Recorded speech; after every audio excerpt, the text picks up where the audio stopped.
This is FYI on your TV, brought to you by Hometown News. I'm Kathy Botham. I've got Anita Payne with me. You are with Seniors for Climate, Perth. Yes. And you are a co-chair. You and Doug Norman. Yes. Are chairs of this group too. So let's talk about that. What is Seniors for Climate? Well, Seniors for Climate is a national coalition of 6 climate action groups, including the David Suzuki Elders, a group called GASP, which is Grandmothers, a group called For Our Grandchildren, and Seniors for Climate Action Now. I can't remember them all, but yeah. So we're a local organizing group, also connected with Climate Network Lanark. Okay. Now, how long have you been around this group? The National Seniors for Climate? The Seniors for Climate Perth. The Seniors for Climate Perth. Well, we're new. Mm-hmm. We started organizing in the summer for the October 1st event. So the national group has only organized within the last year as well. Okay. So we're a coalition of groups that were already in action. Okay. And October 1st, there was a Seniors for Climate rally in Perth. Yes. And that was October 1st. Let's talk about the day. How did that go? Okay, it was great. So we had people coming to be standing along Highway 7 in Perth by Wilson Street. And we had probably close to 70 people or maybe more during the hour and a half that we were there over the lunch hour.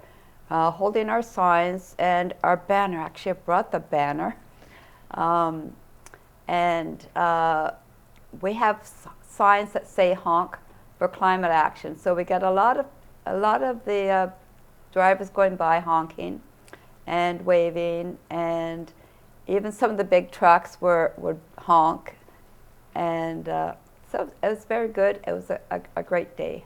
All right, all right. Now, I mean, there's so many things that we can do to help with climate change. What are some of the key factors that you think we could do to help with that right now? Well, I can tell you that Climate Network Lanark has been working to reduce emissions locally in Lanark County and Smiths Falls, because half of greenhouse gas emissions are actually occur locally.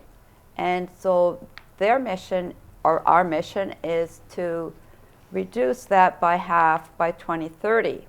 So they've had a program called Electrify Lanark over the last year with information sessions in different parts, different areas to spread the message around.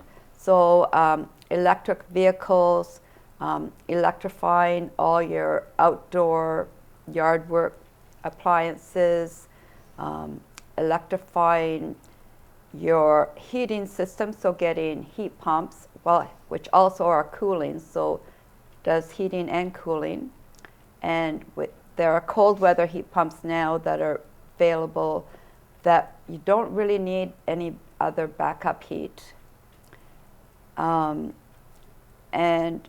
I'm missing something, but another big focus is also on composting, because allowing all your kitchen scraps to go into landfill creates methane, Mm-hmm. and methane is a very extremely powerful greenhouse gas, much more powerful than carbon dioxide is. Right. Right. Now, I was looking at your Facebook page too, and I just jotted some notes down. And one of the things you said on there was, we want to ensure a healthier planet for our children and our grandchildren. And I am of the age now too, that's what I'm doing things for, is for my grandchildren. I have one grandson and one daughter, and that's why we're doing it now. We see over our lifetime. I was telling you earlier, my Facebook memory of 2 years ago, my grandson and I made a huge snowman on the front lawn for Halloween, and tomorrow it's supposed to be 21 degrees. Yes, it's amazing. Well, that's called climate change. Yes. Mm-hmm. And the reason why the term climate change started being used instead of strictly global warming is because there is a change. And it's not always warmer when you think it ought to be warmer. If it's global warming, why is it warmer? Right. Why isn't it warmer? So, as I was saying to you, there are some times in the summer when it's really quite cold, and it's actually too cold and windy sometimes to swim in the middle of the summer. Right. Right. So it's, if I can give you the scientific explanation for that a bit if you like. Sure. So the thing is that the Arctic has been warming more, both the poles have been warming more than the rest of the planet. And as that happens, the jet stream, which separates the Arctic air from the temperate region, the jet stream slows down and it wobbles like a spinning top. As it slows down, it really wobbles. So because the jet stream is wobbling, we get Arctic air coming down sometimes, and then we get the warmer air. And it also contributes to what I call roller coaster weather. So we have very hot days and then all of a sudden very cold, and just back and forth. We get more extreme changes more quickly. Absolutely. And I mean, I don't know if it's the same thing. We're seeing so many hurricanes and tornadoes. Well, up. exactly. Yes. And that is because the warmer atmosphere picks up more water. Water evaporates from the oceans. And so the hurricanes are more powerful, much more powerful. And I've heard recently that now the scale of hurricanes goes up to 5. But in the future, they're expecting that they're going to have to make new categories, like a 6 and a 7, and maybe even higher. The storms are just more intense and more frequent. And yes, we're having tornadoes, like even locally. This past summer, we've had a tornado touch down near Maberly and Rideau Ferry. Right.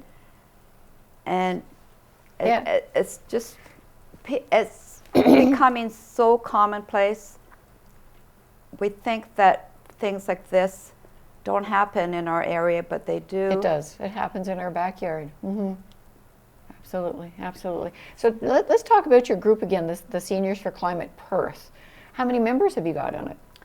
Well, we have we had a committee of about 6 people to organize this event, but we've already been doing climate demonstrations in the same location for a number of years, spurred on by Greta Thunberg and the Fridays for Future Action, which we hoped the young people would take over. Right. But, I mean, we've had young people take over one demonstration.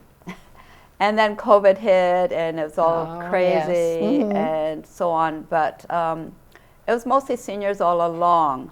And we've got an email list of hundreds of people.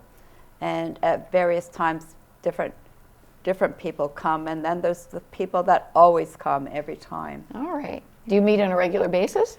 Well, we've usually had twice a year, like in April, which is now, you know, becoming like Earth Month instead of Earth Day. Oh, right, yes. And in the fall in late September. But now that the Seniors for Climate National Group has formed, we're going to be following their timetable. Oh, excellent, excellent, excellent. And where do you meet? On Zoom. Oh, on Zoom. Yes, excellent, excellent. That's a great way to collaborate. Yeah. Yeah. And if people want to join in, how do they get a hold of you or to learn more about climate or Seniors for Climate? Well, I think the best thing to do is to contact Climate Network Lanark. Okay. And I believe the website is email is hello@climatenetworklanark.ca. The website is climatenetworklanark.ca. Right, right. So there's a lot of information right on the website to help people.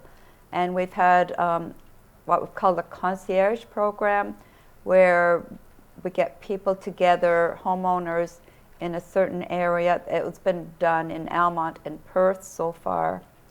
And they will have speakers in on various topics of what you can do in the home to reduce your greenhouse gas emissions and provide for a more livable future for your children and grandchildren. Absolutely, absolutely. You know, and we're so fortunate to live in small towns, I find, because we can walk places, we can ride our bike places, Exactly. that sort of thing. And it's the little things that'll help in the long run too. That's a start. Yes. It's a start. It's a start. Well, thank you very much for joining us today. We have to have you come back because there's so much more, and I see you've got lots more notes. We could talk about this for a long time, but it is so important, and we are here now for our children and our grandchildren. So, Well, thank you for having me, Kathy. and once again, Anita Payne for Seniors for Climate, one of the co-chairs. Thanks for joining us today. Thank you.